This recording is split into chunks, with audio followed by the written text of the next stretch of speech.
هاي، ازيكم كلكم؟ عاملين ايه؟ يا رب تكونوا بألف خير.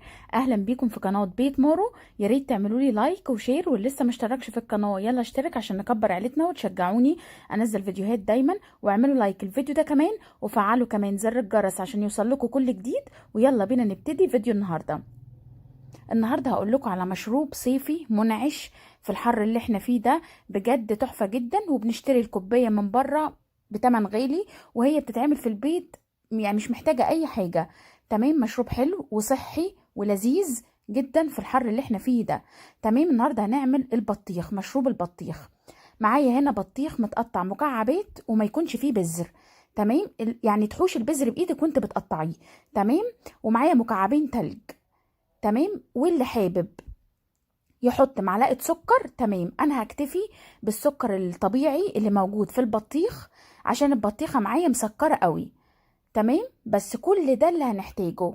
اللي حابب يزود سكر يزود، اللي مش حابب خلاص. تمام، معايا هنا الخلاط.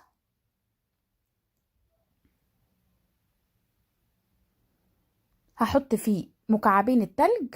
تمام، او لو عندك تلج مجروش، اي تلج عندك. تمام، عشان يبقى ساقع كده وفي، يعني يبقى قوامه كويس.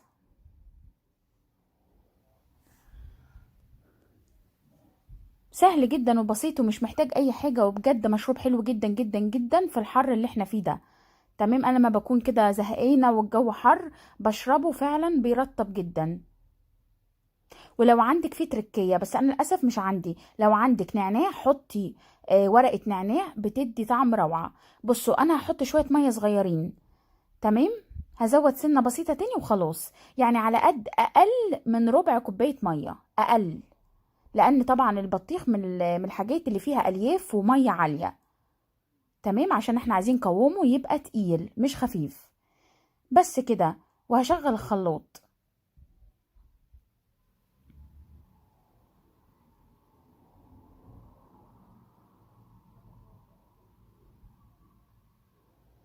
تمام، هي دقيقه واحده وخلاص. تمام، العصير يبقى جاهز معاكي، حاجه بسيطه وسهله. ومش هتاخد اكتر من دقيقتين معاكي، وكله هيحبها. اطفال وكبار، مين فينا ما بيحبش البطيخ؟ بجد تحفه جدا. وهنحط كمان حته بطيخ كده، بصوا كأنكم قاعدين في احسن كافيه.